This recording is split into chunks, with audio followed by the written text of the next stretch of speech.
오늘 본문 말씀에 주를 두려워하는 자를 위하여 쌓아두신 은혜, 곧 주께 피하는 자를 위하여 인생 앞에 베푸신 은혜가 어찌 그리 큰지요 라고 말씀하고 있어요. 주를 두려워하는 자를 위해 쌓아두신 은혜. 한번 따라해보세요. 쌓아두신 은혜. 다시 한번 쌓아두신 은혜. 어떤 은혜요? 은혜를 쌓아둔다는 거예요. 참 이 표현이 나는 너무 마음에 들었는데, 하나님 나라에 은혜를 쌓아둔다는 거예요. 어떤 자를 위해서요? 아무나가 아니에요. 주를 위하여, 주를 두려워하는 자를 위하여. 아멘. 아무나가 아니에요. 어떤 자에게 은혜를 쌓아두시는가? 주를 두려워하는 자를 위하여 하나님이 쌓아두신 은혜가 있다는 거죠.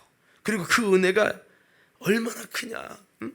이걸 좀 바꿔 말하면 주께 피하는 자를 위해서 쌓아두신 은혜가 있다는 거죠. 저는 우리 관음교회 성도들이 하나님께서 쌓아두신 은혜가 많은 자가 되기를 주의 이름으로 축원합니다. 하나님이 쌓아두신 은혜가 있다는 거죠. 그래서 우리 모두에게는요, 하나님의 은혜가 있습니다. 여러분, 내가 지금 당장 하나님의 은혜가 없어 보일지라도 하나님께서 여러분에게도 믿음으로 잘할 때도 있었을 거 아니에요. 그래도 하나님을 두려워할 때도 있었을 거 아니에요. 하나님께 피할 때도 있었을 거 아니에요. 그때 여러분들이 은혜를 하나님이 다 여러분 쌓아두셨다는 거예요. 그러면서도 동시에 오늘 말씀을 통해서 여러분, 우리가 은혜에 대한 비밀을 발견합니다. 뭡니까? 은혜라는 말은 조건 없이 주신다는 뜻을 갖고 있어요. 일하지 않고 대가를 받는 걸 은혜라고 해요. 그런데 오늘 성경의 말씀에 보니까 이것이 은혜에도 조건이 있다라는 겁니다. 특별히 택하신 우리에게, 그분을 경외하는 우리에게, 그분에게 피하는 우리에게는 작정해 두시고 쌓아 놓으신 하나님의 은혜가 있습니다. 아멘. 그게 하셔야 돼요. 여러분, 주께 피하는 우리에게, 주님을 두려워하는 우리에게 하나님이 작정하시고 은혜를 주시겠다고 지금 당장 주는 건 아니지만 쌓아두신 은혜가 있습니다. 예, 그렇다는 거예요. 여러분, 믿으십니까? 이게 하나님 나라의 영적 원리라는 거죠. 내가 믿음으로 살고 은혜로 살고 하나님이 기뻐하시는 주를 두려워하는 자로 살면 은혜가 저축되는 거예요. 쌓인다는 거죠. 그래서 은혜가 우리에게 일을 한다는 겁니다. 그분의 은혜로 우리가 적당한 때에 구원을 받았어요. 하나님의 사랑을 알고 감사하고 감동을 받게 됐어요. 그분의 은혜로 말미암아 우리가 성도가 되고요, 그분의 은혜로 말미암아 이제 충성도 하고 봉사도 하고 여러분 섬기기도 하고 또 예수님을 알아가는 기쁨과 감사를 또 주셨어요. 또 제자를 키우게 하셨어요. 그분의 은혜로 적당한 때 은혜를 입어서 직장도 얻었고 또 여러분 가정도 꾸렸고 또 자녀들도 얻게 됐어요. 내가 할 수 없는, 또 내가 어찌할 수 없는 그 상황 속에서도 그분의 은혜가 우리 삶에 작동돼서 삶에 꼬여있고 도저히 풀 수 없는, 앞으로 갈 수도 뒤로 갈 수도 없는 그런 상황 속에서 하나님의 은혜가 작동돼서 그게 하나님의 은혜로 풀어주시고 제자리를 찾게 하시고 주를 위해 살 수 있는 은혜를 주신 줄로 믿습니다. 하나님은 그렇게 하셨다는 거예요. 그 은혜죠. 그럼 은혜는 여기에 전제되는 것은 쌓아두신 은혜가 있어야 되는 거죠. 작정하셔서 우리에게 은혜를 주야겠다. 아무개가 이렇게 믿음으로 아름답게 아름다운 조건을 세워가니 내가 이거를 기억하고 내가 내게 쌓아둘 은혜를 쌓아야겠다. 하나님 나라에 쌓아둔 것이 있을 때, 주님은 이 내가 선택한 이 주님이 믿음의 아름다운 이 은혜 받을 조건, 이것으로 인해서 하나님께서 놀라운 은혜를 주신다는 겁니다. 그래서 우리는 이것을 가만히 생각해 볼 때, 자, 하나님의 은혜에 대한 놀라운 이 비밀을 보게 되는데, 자, 그것이 뭐냐면 은혜가 크게 이 두 가지로 볼 수 있는 거예요. 두 가지로. 첫째는 무조건적인 은혜가 있고요. 이것도 분명히 인정해야 돼요. 무조건 내 어떤 삶의 잘잘못의 기초에서, 행위의 기초에서 은혜를 베푸는 게 아니라 그럼에도 불구하고 은혜를 주시고, 이게 분명히 있어요. 내가 연약한데도, 내가 죄인인데도, 내가 잘못했는데, 나는 하나님 앞에 상처를 드렸는데 하나님은 나를 사랑해서 은혜를 주시고, 이게 있다는 거예요. 무조건적인 은혜가 있음을 인정하라는 거죠. 그렇지만 이것만 있는 게 아니에요. 조건적인 은혜도 있다는 거죠. 조건적인 은혜가 분명히 있음을 알라는 거죠. 그럼 물어봅시다. 여러분, 오늘 본문의 말씀은 1번이요 2번이요? 자, 다시 한번 1번이요 2번이요? 대답을 잘 못하시네요. 자, 조건적인 은혜는 이런 아름다운 은혜 받을 조건을 갖추었더니 하나님이 은혜를 주신다 이거죠. 자, 물어봅시다. 구원 받는 거 조건이 필요한가요? 안 필요한가요? 그냥 무조건 다 구원해줘요? 이건 아니죠, 그죠? 이 땅에 사람으로 태어난 사람 다 구원해줘요, 하나님? 은혜로? 그럼에 불구하고 무조건 구원해줘요? 아니죠. 어떤 자에게? 다 꿀먹은 벙어리가 됐나? 믿는 자에게 은혜를 주셔요. 예수를 믿고 주님을 따라 살겠다고 결단하는 자에게 구원의 은혜를 주십니다. 그렇습니다, 여러분. 여러분, 인간에게 주시겠다고 하는 하나님이 이 구원을 주시겠다고 하는 이 뜻은 그 주님이 인간에게 구원을 주실 것이다, 존재한 인간에게 그래도 독생자의 희생으로 주시겠다고 하는 이 뜻은 정하는 것은 하나님의 무조건적인 은혜예요. 독생자를 보내신 것은 우리가 회개하고 돌이키고 믿음의 삶을 살았기 때문에 독생자를 우리를 위해 내어주신 게 아니에요. 우리가 아직 죄인 되었을 때도 하나님이 우리를 사랑하는 그 큰 사랑으로 인하여 죄인인 우리에게 은혜를 주시기로 작정한 거예요. 조건을 묻지도 않고 따지도 않고 인간이 어떻게 우리에게 하나님께 대하는지 그게 중요한 게 아니라 하나님이 사랑해서 인간을 향한 하나님 뜻을 딱 정한 거예요. 그래서 우리를 독생자를 보내주시고 그분이 피 흘려 죽게 하시고 그 예수님 부활하시고 그 예수 그리스도를 믿고 의지하는 자에게 이 구원의 은혜를 주시겠다고 하나님 뜻을 정한 거예요. 이거는 무조건적인 은혜예요. 그렇지만 그 예수 그리스도의 그 은혜를 위해 희생하시고 주님이 쏟으신 사랑과 그 놀라운 것은 무조건적인 은혜지만 조건 없이 모두에게 주시려고 작정하는 은혜예요. 그러나 그 은혜가 내게 적용되는 것은 조건이 필요하죠. 그 예수를 믿고 회개하는 자에게 은혜를 주신다는 거예요. 이 두 가지가 같이 움직이는 거죠. 그래서 인간에게 이 구원을 주시겠다는 뜻은 하나님이 주권이고 은혜고 무조건적 은혜지만 독생자를 보내셔서 여러분 그것도 무조건적 은혜지만 그분의 피로 죄사함 받는 은혜는 믿는 자에게 주시고 회개하는 자에게 주시고 영을 쫓는 우리에게 주실 줄로 믿습니다. 이게 성경이에요. 자, 그래서 우리는 두 가지를 받아들여야 되겠죠. 오늘 이곳에 있는 저와 여러분 모두가 무조건적인 은혜도 조건 있는 은혜도 다 받아 누리시길 주 이름으로 축원합니다. 다시 한번 오늘 성경 본문 말씀 한번 띄워주세요. 자, 31장 19절. 자, 다시 한번 이 본문을 읽겠습니다. 함께 읽겠습니다. 시작.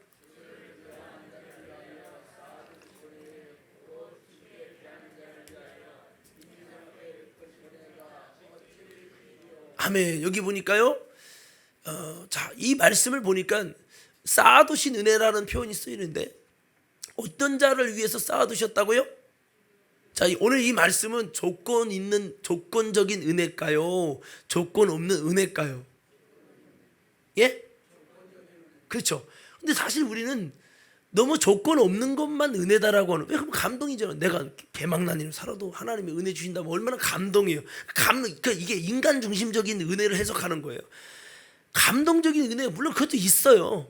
정말 자격 안 되는 내게 사도 바울로 따지면 스데반 쳐 죽인 사람을 하나님 만나주시고 그의 성령을 주시고 여러분 사도로 부르어서 사명을 주시는 거 참 하나님 무조건적인 은혜죠. 그렇지만 그것만 있는 게 아니에요. 그 후로 여러분 그가 그 은혜를 받아 누릴 자격으로 살지 않고 믿음의 조건을 안 갖추면 그 은혜가 점점 바닥나는 거죠. 그래서 사도 바울의 인생은 하나님 앞에 은혜를 쌓는 아름다운 믿음의 삶을 살았어요. 주님을 두려워하는 삶을 살았고요. 죽게 피하는 자의 삶을 살았어요. 그러므로 그의 인생에 많은 하나님의 은혜가 쌓였다는 거죠. 그래서 그 인생은 막 은혜가 쏟아지는 거예요. 다윗 같은 경우도 그렇습니다. 오늘 시편을 기록한 다윗은 여러분 주님 앞에 은혜 받을 수 있도록 주님을 두려워하고 주님을 인정하고 주님께 감사하고 하나님이 기뻐하시는 믿음의 삶을 살면서 하나님을 두려워했어요. 사람보다 환경보다 하나님을 두려워하고 사람에게 환경에게 피하지 않았어요. 힘들고 어려울 때도 하나님께 피하고 하나님께 기도합니다. 하나님, 주님이 도와주셔야 된다고. 어느 때까지 하나님 나를 이 고난 앞에 홀로 두시겠냐고. 하나님 빨리 악인을 멸하시고 하나님 나를 이 고난에서 건져달라고, 내 슬픔을 기억해달라고 그는 하나님께 피하며 그렇게 기도하며 믿음으로 샜고, 어려움 중에 있을지라도 고난 중에 있을지라도 내 느낌과 감정대로 행동하고 말하지 않았어요. 그래도 하나님이 기뻐하시는 감사를 올려드리고 할렐루야. 그러면서 하나님이 기뻐하는 믿음의 삶을 살았어요. 악인 사울을 죽일 수 있는 기회가 너무 많았지만 그는 죽이지 않았어요. 왜? 하나님이 기름 부어 세운 종을 내가 함부로 하면 안 된다는 하나님을 두려워하는 마음 때문에 그가 여러분 함부로 하지 않고 여러분 하나님이 원하시는 뜻대로 행하면서 아름답게 하나님을 두려워하는 마음, 또 하나님께 피하는 아름다운 모습을 통해서 그런 여러분 믿음의 은혜 받을 조건을 세워갔다는 거죠. 그래서 오늘 본문 말씀은 이 조건적인 은혜에 관한 얘기입니다. 이 내용이 뭔가 내가 이렇게 믿음의 아름다운 조건을 만들었을 때 주님이 은혜를 주신다는 말씀이기 때문에 이것이 여러분에게 감동은 덜할 수 있지만 이건 영적인 실제입니다. 그래서 여러분 성경을 한번 봅시다. 한번 제가 이렇게 좀 여러분 분별할 수 있도록 말씀을 드릴 거예요. 자, 여러분 야곱이죠. 야곱은 태어날 때부터 하나님이 큰 자가 작은 자를 섬기리라고 하나님이 예언하시고 그의 인생을 복 주셨어요. 자, 물어봅시다. 야곱이 태어날 때부터 하나님의 복을 받기로 작정된 거는 여러분 무조건적인 은혜요, 조건 있는 은혜요? 무조건적인 은혜죠. 그렇습니다. 근데 무조건적인 은혜도 있었지만 여러분 야곱이 무조건적인 주님의 선택함도 있었지만 야곱이 그분의 조건 안에 들어가게 된 것은 그분의 조건 안에 들어간 게 된 것도 있어요. 에서가 아버지는 에서를 축복하려고 했는데 에서가 그 장자권을 멸시하고 여러분 그 장자권에 대한 가치를 느끼지 못하고 팥죽 한 그릇에 장자권을 팔아버릴 만큼 하나님이 주신 아브라함의 은혜, 영적인 은혜를 멸시했어요. 그런데 야곱은 어떻겠습니까? 야곱은 하나님이 주실 그 아브라함의 복을 받고 싶어서 장자권 받고 싶어서 열심히 자기가 썼던 팥죽까지도 형에게 주어가면서, 그럼 형 조건이 있어. 형 장자권 팔어. 야, 그게 팔리는 거냐? 아이, 그래도 형이 내게 준다고 이제 그 장자권의 축복을 내가 다 받아도 괜찮다고 형이 인정해줘. 아, 그거 상관없지. 아유, 배고픈데 그게 무슨 상관이냐? 그럼 형 분명히 나한테 파는 거야. 그럼 내가 팥죽 줄게. 그래 네가 가져가. 그게 뭐 중요하냐? 그래 네가 다 가져가.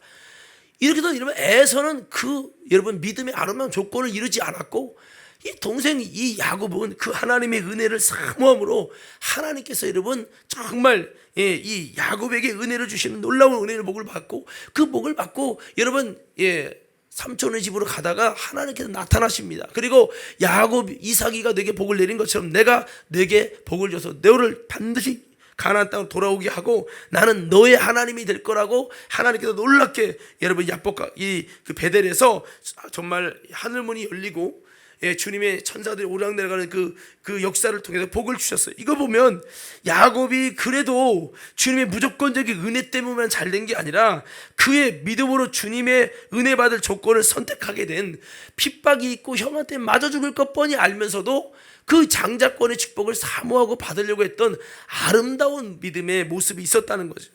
그래서 야곱이 더 축복받는 사람이 된 거죠. 자, 여러분 이해되시면 아멘 합시다. 자, 가룟 유다도 보세요. 주님이 가룟 유다가 좀 부족함이 많지만 그를 선택한 거는 참 하나님의 무조건적인 은혜예요. 그러나 이 무조건적인 은혜가 계속 이어져서 그가 구원받는 건 아니에요. 복과 저주는 본인이 선택하는 결과라는 겁니다. 성경에 복과 저주를 내 앞에 두었다. 생명과 사망을 내 앞에 두었으니 내가 살기 위해 생명을 택하라는 거예요. 자, 옆 사람에게 한번 인사하십시다. 살기 위하여 생명을 택합시다. 택해야 되는 거예요. 다른 유다가 주님이 처음부터 그냥 무조건적인 은혜를 입어서 제자 될 자격이 없지만 제자가 됐어요. 그러나 그가 여러분 하나님의 은혜를 끝까지 누리고 구원도 받고 예수 안에 풍성한 삶을 누리려면 그냥 무조건적인 은혜만 바라고 가면 안 되는 거죠. 그가 하나님이 기뻐하는 걸 선택했어야 되는 거예요. 그러나 그가 뭐를 선택합니까? 마귀가 역사하도록 돈을 선택하고요, 의심하고요, 믿지 않는 악심을 품고요. 이것 때문에요, 하나님이 축복을 위해 선택하는 게 아니라, 은혜를 위해 선택하는 게 아니라 마귀가 그를 선택합니다. 성경의 예언은 12 중에 하나가 예수를 파는 것이었지, 가룟 유다가 예수를 팔 것이라고 약속되고 예언된 건 아니었어요. 처음부터 선택된 것 예정은 아니었단 말입니다. 그렇지만 그가 잘못된 것을 선택한 결과 은혜가 아니라 그에게 어려움이 임하고 사탄에게 쓰임받는 불상사가 되면서 그가 예수를 파는 비극적인 삶이 된 거예요. 이 부분을 가만히 보면 구원받을 사람들은 예정되어 있다, 천국 갈 사람, 지옥 갈 사람도 예정되어 있다라고 말하는 이 여러분 장로교가 말하는 예정론이 얼마나 비성경적이고 얼마나 불의한 것인지를 볼 수가 있는 거예요. 가인이 될 것이냐 아벨이 될 것이냐, 이걸 태어날 때 결정되어 있는 게 아니에요. 이건 무조건적인 은혜가 아니에요. 이것은 바로 우리가 선택할 때 주시는 조건적인 은혜요. 여러분 이해가 돼요? 여러분들은 야 너는 원래 그렇게 잘 신앙생활 못하는 걸 태어날 때 가인으로 정해졌기 때문에 그래, 열심히 해도 소용없어, 너는 어차피 지옥이야. 태어날 때부터 그 사람을 가인으로 하나님이 그렇게 정한 것이 아니라는 거죠. 예, 아벨도 본인이 그렇게 은혜를, 아까 하나님을 두려워하는 자에게 쌓아두신 은혜가 있다고 한 것처럼 아벨이 되는 것은 선택할 때 주시는 조건적 은혜입니다. 사울이 될 것인가 다윗이 될 것인가, 또한 예정된 은혜가 아니라, 예정된 은혜도 있죠. 하나님이 예정된 여러분 은혜도, 무조건적인 은혜도 작용되지만 그의 삶의 상당수가 그가 선택할 때 주시는 조건적 은혜입니다. 사울이 처음에 선택할 때 그가 자격이 안 됐지만 하나님이 무조건적인 은혜로 그를 선택했어요. 자격 안 되는 그가 여러분 왕이 됐어요. 부모님이 소를 찾으러 갔다가 여러분 왕이 됐어요. 너무 주님의 은혜예요. 근데 그것이 계속 그렇게 끝나는 게 아니라 그가 하나님을 의지하고 그 은혜 받은 자의 합당한 삶으로 은혜에 합당한 조건을 만들기 위해서 주님을 의지하고 주님을 두려워하고 주께 피하는 자가 돼야 되는데, 어느 순간 시간이 딱 지나니까 자기가 왕이라고 하는 그 자부심 때문에 주님을 의지하지 않아요. 주님을 두려워하지 않아요. 사람을 두려워하고 환경을 더 두려워하는 거예요. 주님께 피하지 않아요. 환경의 제도에 피하려고 해요. 결국에 하나님의 신이 떠나면서 사울은 악신이 들어가면서 그의 삶의 은혜가 끝납니다. 이건 모든 건 이 조건적인 은혜라고 하는 이 부분이 있기 때문입니다. 하나님은 사울이 잘하기를 원했어요. 그러나 사울이 그렇게 안 했어요. 그래서 저는 여러분에게 이 말씀을 드리는 겁니다. 은혜가 넘치기 원하십니까? 내 삶 속에 여러분 정말 이 은혜가 어찌 그리 큰지요 말한, 이 다윗이 말한 이런 쌓아두신 은혜가 있기를 원하십니까? 그러면 믿음의 아름다운 조건을 세워가라는 거예요. 그래서 삼손이가 선택된 것은 하나님의 주권이지만 태어날 때부터 여호와의 성신이 충만하게 선택하셨어요. 나실인으로. 그건 하나님의 주권이고 무조건적인 은혜예요. 그러나 삼손이가 계속 무조건적인 은혜만 임해서 그가 그렇게 하나님의 은혜의 복을 누리는 아니에요. 그래서 어디까지나 삼손이가 하나님을 두려워하고 하나님께 피하는 아름다운 믿음의 조건을 세워갈 때 가능한 거라는 거죠. 그가 나중에 들릴라를 선택하고 하나님의 언약까지 범하고 삭도가 잘라질 때, 머리가 잘라질 때 그가 조건을 깬 거예요. 하나님의 은혜의 조건을 깼어요. 그 결과 어떻게 됩니까? 여호와 신이 떠납니다. 눈 빠지고 힘을 못 써요. 그리고 그가 맷돌을 돌리며 비참한 비난과 조롱 속에 하나님의 은혜가 끝난 자의 삶을 삽니다. 왜? 우리는 이 두 가지가 같이 작용된다는 거예요. 그래서 하나님은요, 디모데전서 2장 4절에 하나님은 누가 이렇게 예정됐다 이게 아니라, 하나님은 디모데전서 2장 4절에 하나님은 모든 사람이 구원을 받으며 진리를 아는 데 이르기 원하는, 여기 중요한 포인트가 모든 사람이에요. 하나님은 모든 사람이 뭐 받기 원한다? 구원받기 원하는 거야. 너는 처음부터 가인이야. 너는 처음부터 가룟 유다야. 태어날 때부터 너는 노력해도 소용없어. 이렇게 장하신 것이 아니라는 거죠. 하나님 모든 사람이 구원을 받고 진리에 이르기를 원하신다는 거죠. 그래서 여러분, 제가 말씀드리는 거는 모든 사람이 구원받기 원하지만 사울은 무조건적인 은혜도 입었지만 그가 믿음의 아름다운 신앙의 조건을 만들어 가지 않으니까 은혜가 중단되고 나중에는 심판 때도 여러분 멸함을 받게 되는 그런 불행이 찾아오게 된 거죠. 그래서 우리에게는 하나님은 모든 사람이 구원받고 모두가 은혜 받고 모두가 진리에 이르기 원해요. 여러분 모두가 하나님 사랑 안에 거하기를 원하는데 우리의 잘못된 선택으로 말미암아 지옥도 가고 은혜가 사라진 인생도 된다는 거지요. 그래서 우리는 만약에 하나님이 지옥 갈 자를 예정해 놓고 지옥 갈 자를 아예 지정해 놓고 선택하셨다, 그 예정론이 맞다면 그런 하나님은 악하신 분이고 그런 하나님은 정의롭지 못하신 하나님이 되고 말 겁니다. 그래서 우리는 이게 하나님이 미리 정하신 여러분 그 예정하신 은혜가 여러분 아니라 내가 선택함으로 주시는 이 조건적인 은혜, 조건적인 감사가 우리의 삶에 상당수 있다는 거죠. 그래서 여러분 감사라는 건요, 한번 따라해 봅시다. 내가 선택할 수 있는 주님께 복받을 조건적인 은혜다. 100% 다 그렇게 말할 수는 없어요. 하나님 무조건적으로 주시는 은혜도 있기 때문에. 그렇지만 그게 전부는 아닌 거죠. 무조건적으로 주시고 그럼에도 불구하고 주셔야만 은혜가 아니라 내가 믿음으로 아름다운 조건을 세워서 주님을 두려워하고 주님께 피하고 하나님의 기쁨이 될 때 여호수아와 갈렙처럼 하나님의 기쁨에 대해서 믿음을 발동하고 힘들고 어려운데도 그럼에도 불구하고 감사하고 그렇게 아름답게 나갈 때 하나님이 그 조건적인 그 모습을 보고 아름다운 믿음의 행위를 보고 주님이 주시는 그 은혜가 얼마나 큰지 모른다는 거예요. 오늘 저와 여러분들이 이런 조건적인 은혜에 주님이 쌓아두신 은혜라고 표현하는데 이런 쌓아두시는 은혜가 많을 수 있기를 주의 이름으로 축원합니다. 쌓아두신 은혜가 많게 하자는 거죠. 신앙생활이 뭡니까? 하나님의 은혜를 쌓는 거예요. 오늘 이번 추수감사절이요, 다시 한번 은혜를 위해 주님 앞에 나아감을 통해서 여러분 하나님의 은혜를 쌓아두는 쌓아두신 은혜가 많아질 수 있는 그런 추수감사절이 되기를 주의 이름으로 축원합니다. 자, 그렇습니다. 그래서 우리는 그 쌓아두신 은혜를 위해 주님께 가까이 나가야 되는 거죠. 자, 여러분 시편 32편 6절에도 이렇게 말씀하고 있어요. 다 같이 한번 읽어봅시다. 시편 32편 6절 시작.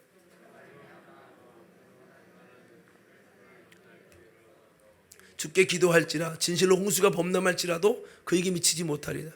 경건한 자에게 주님 만날 기회를 주시고 그 기회를 잘 잡아서 기도하면 홍수가 범람하지 않는, 미치지 않는, 홍수가 나도 위기가 와도 하나님의 은혜로 보호해 주시는 은혜가 임한다는 거죠.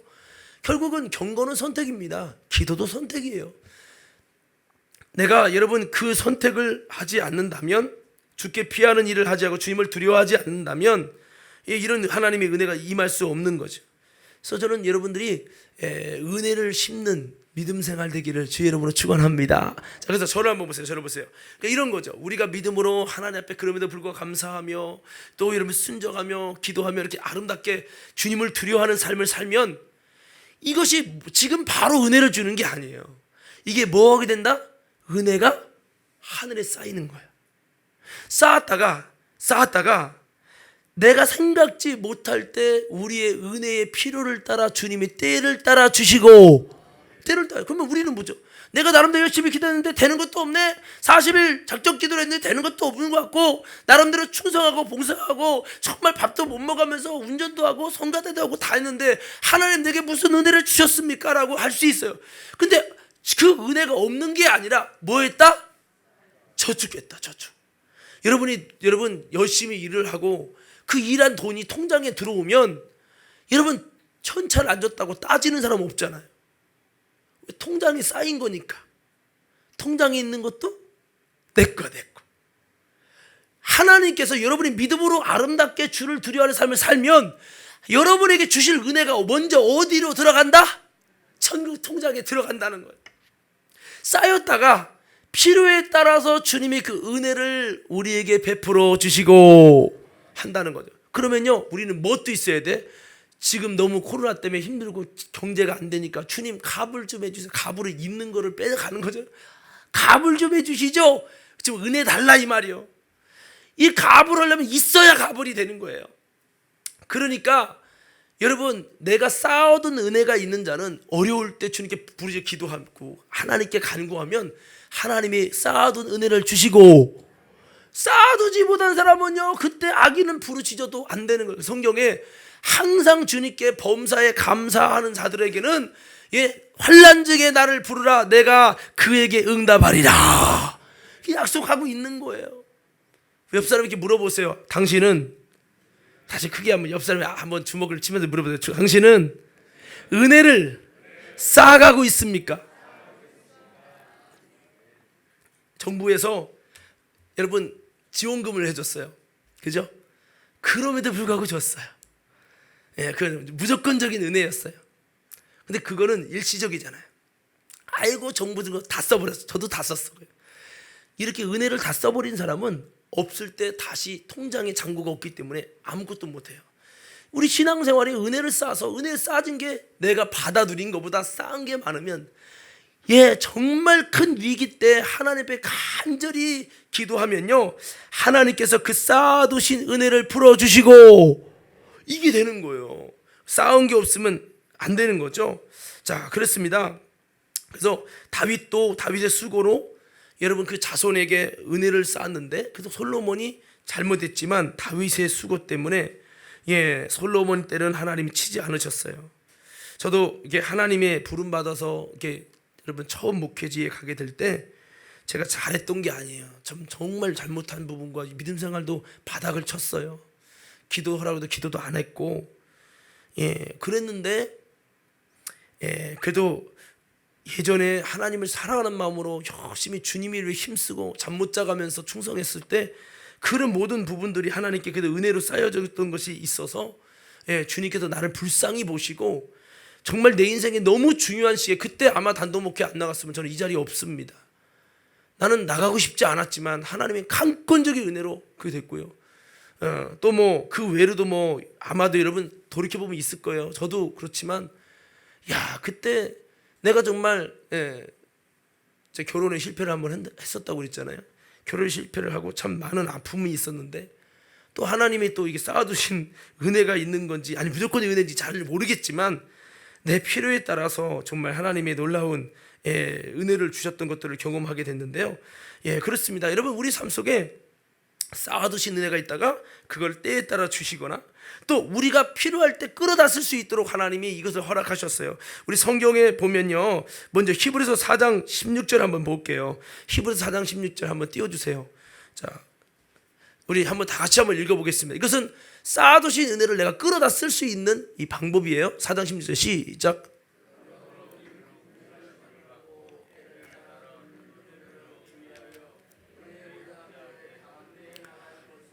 우리가 그 은혜가 쌓여진 걸, 저축된 거를 끌어쓰기 위해서는 하나님의 보좌 앞에 담대히 나가서 주님 은혜를 주세요. 지금 꼭 필요해. 물론 하나님이 알아서 주시는 부분도 있지만 하나님 내게 은혜를 달라고 간절히 구하는 거죠. 또 하나님께 나아가는 겁니다. 그래서 여러분 이 예배드리는 시간이, 기도하는 이 시간이요, 여러분 은혜의 보좌 앞에 나가는 이 시간이 얼마나 중요한지 몰라요. 아무리 여러분 은혜가 쌓여 있어도요, 여러분 구해야 주실 것이요. 성경이 뭐라고 합니까? 하나님이 이스라엘 백성을 위해 놀라운 축복과 회복을 약속했어요. 그런데 그 은혜가 쌓인 거예요. 그런데 이스라엘 백성이 그래도 내게 그렇게 이루어 주기를 내게 구하여야 할지라 라고 말씀하고 있어요. 한번 외쳐봅시다. 그래도, 그게 아니라 그래도 구해야 은혜를 주신다. 쌓아준 거를 가불하려면 가불해달라고 하나님께 고백을 해야 되는 거죠. 자, 그렇습니다. 그래서 우리는 성경에 보면요, 노아를 부르신 것이 그냥 부른 게 아니에요. 성경에 보면 그러나 노아는 은혜를 입었더라. 거기 뒤에 보면 노아의 사적은 이러하니라. 그는 의인이요 당세 완전한 자요 하나님과 동행하는 자였더라. 이걸 바꿔볼게요. 오늘 본문과 비교하면 하나님을 두려워하는 자였더라. 죽게 피하는 자였더라. 이 노아를 위해 쌓은 은혜가 있었던 거예요. 그 은혜가 있었기에 하나님은 환난 중에 노아를 부르시고 사명을 주시고 축복과 은혜를 입게 하신 거죠.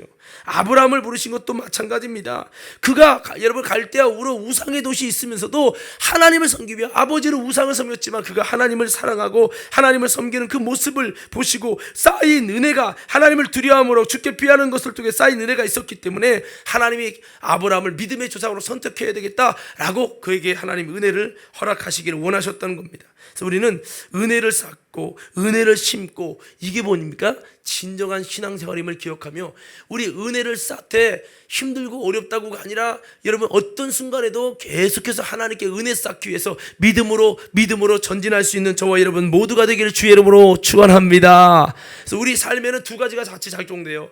그럼에도 불구하고 주님이 주시는 무조건적인 은혜가 있어요. 우리 모두에게 있어요. 그것도 있지만 이것만 믿고 가면 안 되고, 내가 조건적인 믿음의 아름다운 행위의 조건을 통해서 하나님이 주시는 조건적인 은혜를 쌓아가는 거죠. 이 두 가지가 있을 때 참 아름다운 모습입니다. 히브리서 6장 7절 한번 다 같이 읽어보십시다. 자, 오늘 이 두 가지 관점에서 말씀을 볼 거예요. 6장 7절입니다. 시작.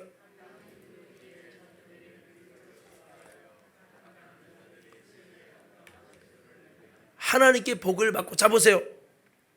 땅에 자주 내리는 비는요, 비는 나무가 잘해서 밭이 잘해서 비가 내리는 거요, 아니면 그냥 전적인 여러분 하나님께 달려 있는 거요?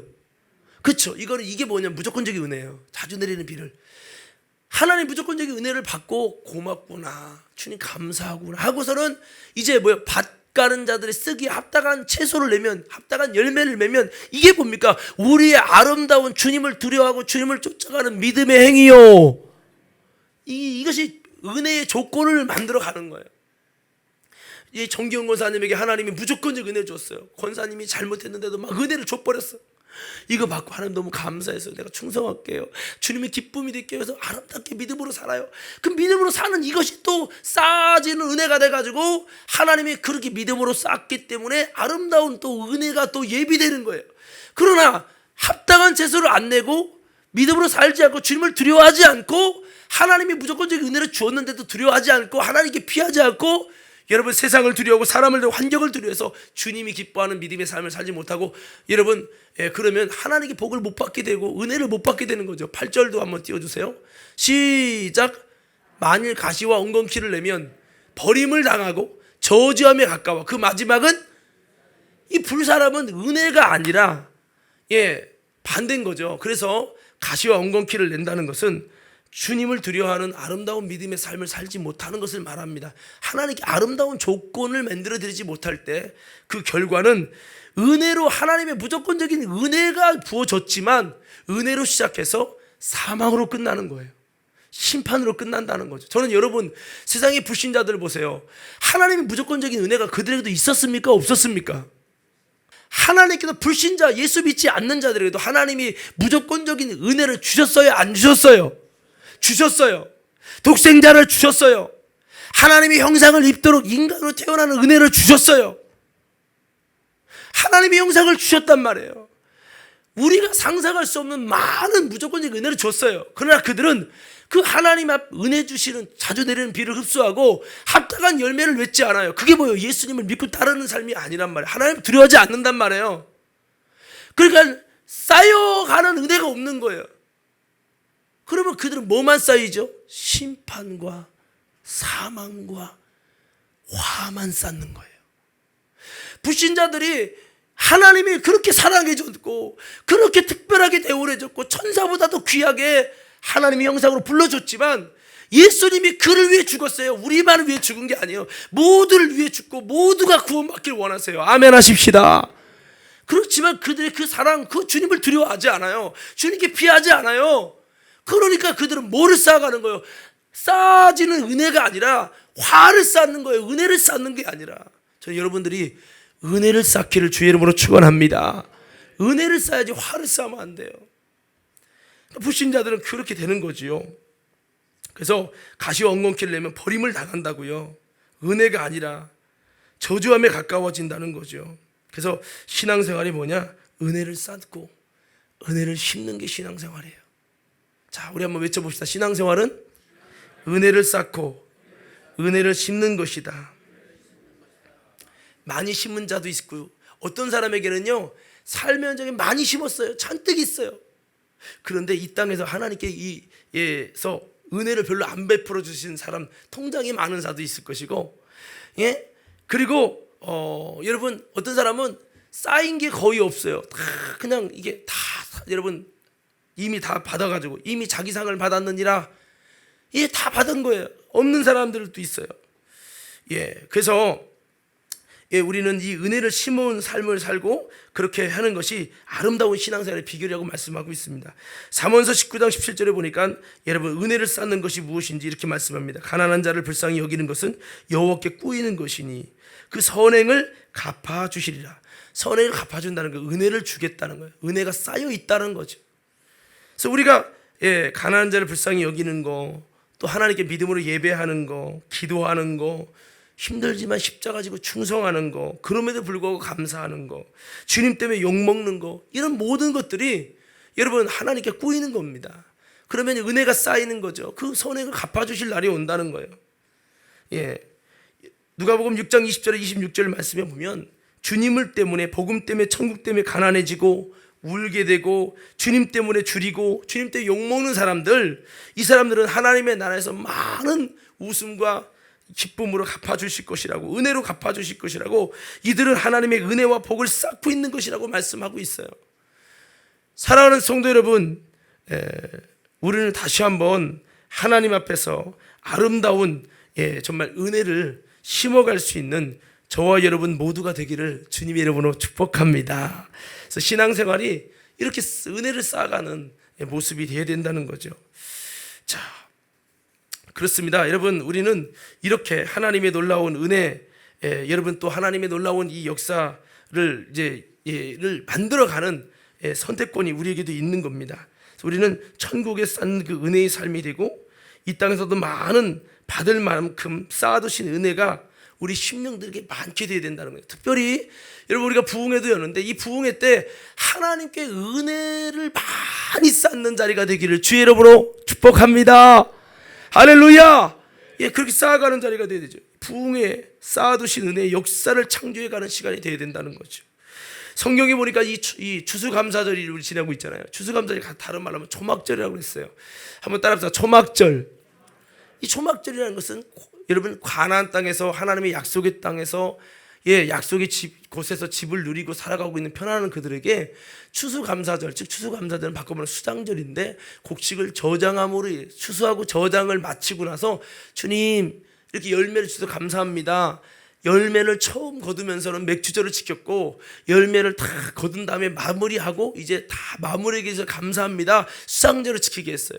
그런데 이 수장절이 초막절과 같은 날이고 같은 것으로 주님이 말씀을 하셨는데, 이 초막절에는 광야에 가서 초막을 짓는 거예요. 여러분, 가나안 땅은 너무 좋은 곳인데, 적과꿀은 좋은 곳인데 왜 힘들었던 초막에 와서 초막을 짓고 거기서 일주일을 살게 하십니까? 이것은 주님이 놀라운 영적인 의미가 있고, 이것은 추수감사절, 수장절에 대한 놀라운 영적인 비밀이 있는데, 이것은 다시 오실 주님 앞에 우리가 은혜의 생수를 많이 쌓아두는 믿음의 행위를 하라는 의미였어요.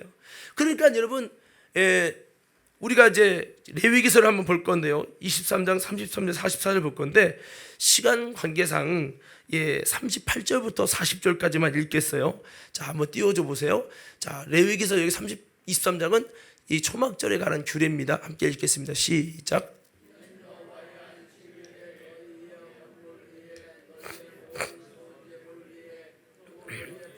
자원 예물 위에 너희가, 자, 이것이 뭐냐면 초막절에 하나님께 드리는 예물, 이 하나님께 드리는 초막절에 드리는 예물은 감사헌금, 선교헌금, 11조, 주일헌금 외에 따로 구별해서 드리는 것이요, 이렇게 말씀을 하고 있어요. 39절 읽겠습니다. 시작.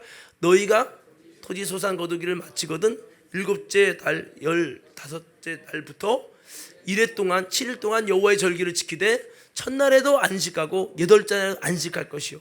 이 안식을 하라는 거는 여러분 육체적 노동을 중단하라는 건데, 이건 굉장히 하나님 구별해 놓은 날이라는 거예요.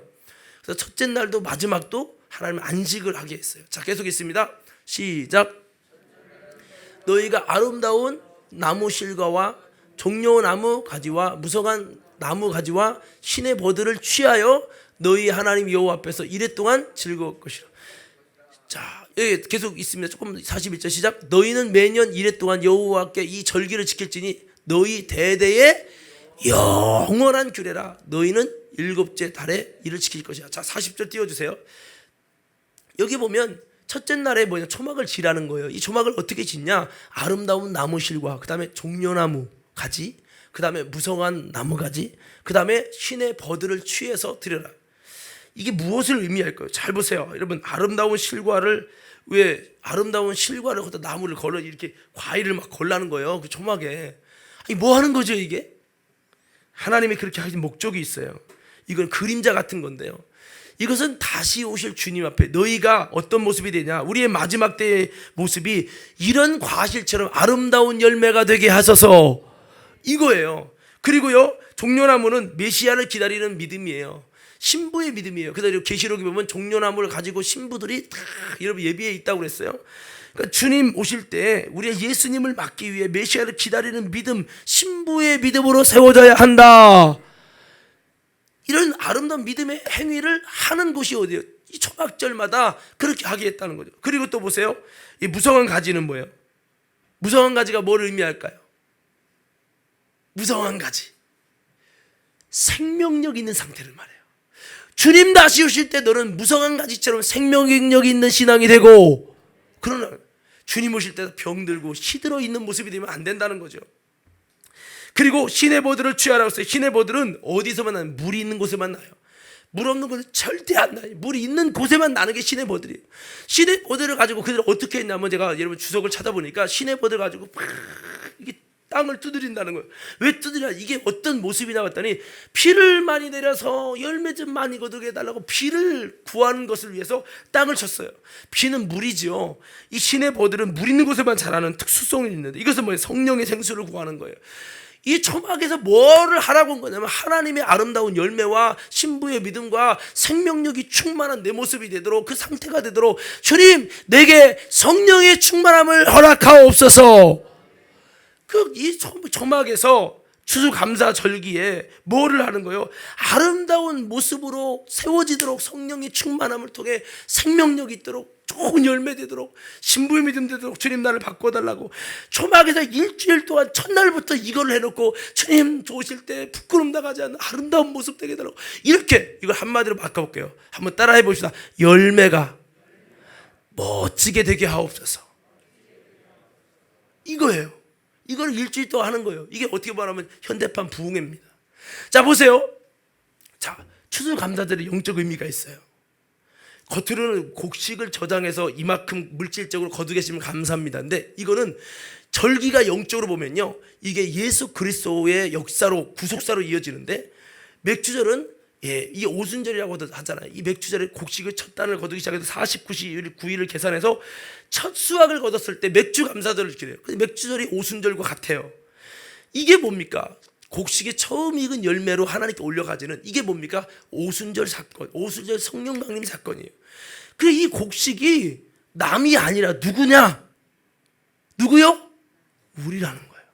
그래서 성령 강림절을 통해서 처음 익은 열매들을 하나님이 걷어가겠다는 거예요. 역사적으로 이 오순절이 이루어졌고요. 그 다음에 수장절은 마지막 곡식을 다 거둔 다음에 곡식을 천국 창고에 저장하고, 이 마지막 추수감사절 수장절을, 초막절을 하나님이 지내겠다는 거예요. 그러니까 여러분, 이 추수감사절의 영적 의미는 재림과 연결되어 있어요. 주님이 다시 오실 때 너희가 아름다운 곡식과 열매가 되어서, 더 크게 아멘 하셔야 돼요. 주님 다시 오실 때 너희가 아름다운 곡식과 열매가 되어서 하나님 나라의 천국 창고에 딱 저장하고, 야, 내 열매들을 다 저장했다, 주님 이만큼 거두게 해주시면 감사합니다, 하나님 예수님께서 하나님 앞에 추수감사절을 드리는 거예요. 이게 영적인 추수감사, 영적 의미예요. 그러면 나는 누가 돼야 돼요? 좋은 열매가 되고, 주님 다시 오실 때 부끄럼 나가지 않는 무성한 가지, 열매 맺는 모습, 열매와 여러분 정말 신의 버들로 이 물을, 성령의 생수를 부어달라고 구하는 데가 돼야 된다는 거죠. 그 행위를 매년마다 주님 성령으로 충만하게 해주세요. 예, 성경이 말했죠. 나를 믿는 자는 그 속에 생수가 넘쳐나니 이는 믿는 자의 받을 성령을 가르쳐 말씀한 거라 했어요. 이 성령의 생수가 내 안에서 넘쳐나서 신부의 믿음이 되고, 여러분 주님을 기다리는 신부의 믿음이 되고, 그 다음에 아름다운 실과와 무성한 가지를 통해 생명력 있는 아름다운 모습이 되도록 일주일 동안 초막에 들어가서 힘든 곳에 들어가서 그 행동을 하면서 하나님의 성령의 생수를 구하라는 거예요. 이게 초막절기, 추수감사절기를 매해마다 지내게 했어요. 이것은 아름다운 그림자입니다. 우리가 은혜와 성령을 구해서 주님 다시 오실 때 부끄럼 당하지 않는 내가 되게 하여 주옵소서. 이 역사를 7일 동안마다 1년에 한 번씩 이 훈련을, 이 역사를 이루게 한 겁니다. 열매 맺는 모습이 되라는 거예요. 오늘 여러분, 우리가 열매 맺는 모습 되기 위해서 집중적으로 하나님께 기도하며 은혜와 성령을 구하는 이번 절기가 되기를 주의 이름으로 축원합니다. 이거 한마디로 말하면 은혜를 쌓는 행동을 초막절기에 7일 동안 하라는 거예요. 제 설교가 이해가 돼요? 초막절기에 하나님의 은혜가 쌓여져서 너희가 그 은혜로 열매 맺고 주님 오실 때 부끄럼 나가지 않을 아름다운 은혜를 쌓아라. 초막절기에 너희가 곡식을 저장해서 곡간에 드리듯 너 자신도 곡간에 드려지도록 그 하나님이 다시 오실 때 오시는 은혜를 바라서 네가 온전히 나아가야 된다고 말씀하고 있는 것입니다. 베드로 사도는 이렇게 말씀을 했어요. 제가 여러분 한번 읽어볼게요. 이거 얼른 찾아주시면 좋겠고, 베드로 1장 13절이에요. 잘 들어보세요. 그러므로 너희 마음의 허리를 동이고 근신하여 예수 그리스도에 나타나실 때, 재림이죠, 나타나실 때 너희에게 가져올 은혜를 온전히 바랄지어다. 주님이 다시 오실 때 나타날 은혜를 온전히 바라라는 거예요. 우리가 이 은혜를 온전히 바라서 초막절기를 지켜서 그렇게 하나님의 은혜를 구하는 거죠. 이게 한마디로 말하면 부흥회입니다. 부흥회는 영적인 초막절을 만들어 가는 거예요. 그래서 여러분, 우리는 이 부흥회는 가정이라는 이 가난을 내려놓고 광야로 왔잖아요. 광야는 힘들어요. 환경이 안 좋아요. 피곤하고요. 편안한 것이 아니에요. 부흥회는 편안하기 위해서 오는 게 아니에요. 여러분, 부흥회는 몸은 힘들지만 은혜를 쌓고, 은혜를 쌓는 시간이고, 여러분이 다시 오실 주님 앞에 알곡이 되어지고, 이거 만들어 가는 시간이에요. 주님 다시 오실 때 은혜를 온전히 바라는 거예요. 주님은 이거를 하라고 했어요. 그래서 정말 우리가 이번 이 부흥회에 큰 은혜 받고 정말 은혜를 쌓고 주님이 모실 때 아름다운 정말 모습으로 세워지는 우리 모두가 되기를 주님의 이름으로 축복합니다. 할렐루야. 그래서 우리가 이 신앙생활 하면서 이 감사절에 이거를 그래서 우리가 원래 아까 읽은 신명기 16장에도 우리가 이 날에 온전히 즐거워하라는 거예요. 모든 고아와 과부 객들을 불러놓고 온전히 즐거워하래요. 이것은 이렇게 함을 통해 하나님께 춤도 추고 찬양도 하고 소고를 치고 막 이렇게 해서 하나님께 영광을 돌리고 온전히 주님 앞에 감사하고, 주님 그렇게 하는 이유가 뭐냐? 신명기 16장 거기 여러분 17절에 보니까 거기 뭐라고 되어 있냐면 이것을 통해서, 자 제가 읽어드릴게요. 15절에 기록된 내 하나님 여호와께서 택하신 곳에서 너는 7일 동안 내 하나님 여호와 앞에서 절기를 지키고 내 하나님 여호와께서 내 모든 물상과 내 손에 댄 모든 일에 복 주실 것을 인하여, 미래죠, 미래에 복 주실 것을 인하여 너는 온전히 즐거웠지냐.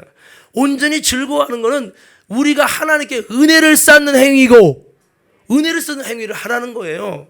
그래서 여러분, 우리가 이 추수 감사절 때는 은혜가 있었기 때문에 감사하는 것도 있어야 되지만, 은혜를 쌓기 위해서 주님 앞에 믿음으로 그럼에도 불구하고 감사하고 온전히 주님 앞에 즐거워하는 행동을 하라는 겁니다. 자, 여러분 시간이 됐기 때문에 말씀을 정리할게요. 여러분, 요한복음 2장에 보면 가나안 혼인잔치 비유가 나와요. 거기 보면 혼인하는 즐거운 자리에 포도주가 떨어져 가지고 결국에는 이 포도주 떨어진 이 문제 때문에 위기가 왔는데, 이 문제를 예수님의 어머니 마리아가 예수님께 부탁해서 포도주가 다시 채워지게 하는 일을 하는 건데, 이것은요 우리에게 어떤 의미가 있냐면, 우리 인생은 하나님의 성령의 포도주가 있을 때 싱싱하고 아름다운 모습이 있는데, 은혜가 있는데, 여러분 이 인생의 성령의 술이 떨어지면 잔치가 되지 못하고 파장이 되는 거예요. 그래서 예수님은 이렇게 말씀했죠. 그 예수님의 어머니가 부탁해서 포도주가 떨어졌을 때 비나가리를 가져오라. 비나간에 물을 채우라, 순종으로 갖다 줘라, 이렇게 얘기를 했어요. 이것이 여러분 우리에게 주는 메시지가 있는데, 그게 뭐예요? 비나간을 가져오라는 건 나를 비우라는 거예요. 여러분 이번 부흥회를 맞이하면서 비나간을 가져올 수 있기를 주의 이름으로 축원합니다. 그리고 뭐를 해요? 물을 채우라 했어요. 이 물을 채우라는 것은 하나님께 은혜 받고 그 은혜를 쌓기 위해서 믿음의 아름다운 행동을 가지라는 거죠.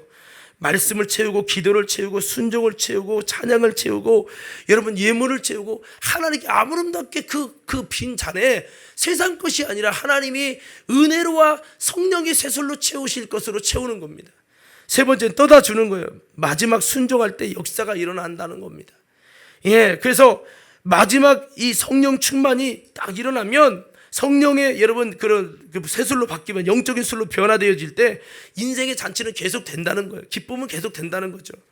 그래서 물이 변화의 포도주가 되면 이게 바로 뭐예요? 기적이죠, 은혜죠, 성령이죠. 그러니까 이 행동이 뭡니까? 은혜를 쌓아가는 모습이에요. 그래서 나중술이 더 좋았댔죠. 이번에 여러분 부흥회를 통해 은혜 받고 정말 옛날에 그때가 좋았는데 라고 하는 은혜보다 나중술이 더 좋아서 야 지금 은혜 받은 성령 충만 받은 이게 첫사랑으로 바뀌어지는 놀라운 은혜가 있기를 주의 이름으로 축원합니다. 그래서 우리는 이렇게 은혜를 쌓아가는 신앙생활, 이 초박절에 일주일 동안 주님이 하라고 그랬어요. 우리 일주일은 아니지만 여러분 3박 4일도 할 텐데 우리에겐 쌓아두신 은혜가 있다는 거죠. 그래서 이 쌓아두시는 은혜, 쌓아가는 은혜를 위해서 우리는 힘써야지, 쌓아진 것이 없는데 어떻게 은혜를 구해도 여러분 되겠습니까? 안 되는 거죠. 그래서 오늘 성경의 말씀에 이렇게 말씀하는 겁니다. 그래서 아까 요한복음 말씀도 있지만 내 인생의 잔치가 무너져가고 있어요. 기쁨이 사라지고 있어요. 다시 새술로 채워야 할 줄로 믿습니다. 채워야 돼요. 포도주가 모자랐다고, 기름이 모자라다고 말씀하셔야 합니다. 그리고 다시 은혜를 쌓아가셔야 됩니다. 주님의 일하심이 필요해요. 또한 나의 믿음의 수고가 필요하다는 거죠. 아무에게나 쌓아주신 은혜 주시는 게 아니라 바로 여러분 내가 주님을 두려워하고 주님께 피하는 자에게 은혜를 주신다고 했잖아요. 자, 그래서 성경에도 우리에게 성령의 확실한 은혜를 주시겠다는 은혜에 대한 약속이 이사야서 55장 1절 3절에 보면 너희 모든 목마른 자 물러 나오라, 돈 없는 자 와라, 돈 없이 값없이 포도주와 져서 살아. 너희는 양식 아닌 것을 위해 왜 은을 달아주고 배부르게 못할 걸 수고하느냐? 내게 들어라. 그럼 너희가 좋은 것을 얻고 너희 자신의 기름진 것으로 즐거움을 얻을 것이다. 다시 회복된다는 거죠. 너희는 귀를 기울여 내게 와 들어라. 그러면 너희가 영원히 살 것이다. 내가 너희를 위해 영원한 언약을 맺으리니 곧 다윗이 거룩한 확실한 은혜니라. 확실한 은혜를 약속하고 있어요. 이번 부흥회를 통해 이 확실한 은혜를 통해 영원히 살고 다시 한번 즐거움을 얻는 역사가 있기를 주의 이름으로 축원합니다. 여러분 성경에 보니까 다윗도요, 이 놀라운 하나님의 은혜를 쌓기 위해서 힘들고 어렵지만 주님을 두려워하고 사람보다 환경보다 주님을 두려워하고 주님께 피하기 위해서 막 눈물로 벽에 적시며 기도했어요. 히스기야도 어려움이 있었을 때에 하나님께 여러분 주님을 두려워하고 주님께 피하려고 하나님 어떡하냐고, 이 나라가 죽게 생겼으니 하나님 어떡하냐고 사람에게 환경에 제도에 피하지 않고 주님께 피하기 위해서 눈물로 기도하면서 나갈 때 그에게 놀라운 하나님의 은혜가 쌓여서 히스기야의 그 나라의 은혜가 임했잖아요. 여러분 잘 아는 야고비가 여러분 에서 때문에 죽게 됐을 때 여러분 야복강에서 사람에게 피하지 않고 사람을 두려워한 게 아니라 그 사람을 두려움 때문에 이제 하나님을 두려워하고 주님께 피하려고 막 기도하다가 여러분 에서의 문제를 해결받고 쌓아두신 하나님의 은혜로 이스라엘에 대한 축복을 맺지 않았습니까? 우리도 또 이번 추수감사절을 맞이해서 무조건적인 은혜도 주시지만 내가 믿음으로 열심히 하나님 앞에 주님을 두려워하고 주님께 피하는 자가 돼서 은혜를 쌓아가지고 이 은혜에 쌓아서 지금 당장은 안 주실지라도 필요에 따라 하나님이 은혜를 주실 것이요. 더 나아가서 내가 기도해서 때를 따라 돕는 은혜를 구하며 기도할 때 주님께서 정말 내게 은혜를 주셔가지고 그 은혜 때문에 내 삶이 다시 한번 풍족해질 수 있는 그런 삶이 되기 위해서 우리 다 같이 함께 은혜를 쌓아가는 신앙생활, 주께서 쌓아두신 은혜가 많도록 우리의 삶을 그렇게 운영하고 나아가서 하나님의 은혜가 풍성함으로 저와 여러분에게 받았을 은혜도 저축된 은혜도 많아서 우리 인생이 주님의 은혜가 넘쳐나는 감사의 삶이 되기를 주의 이름으로 축원합니다.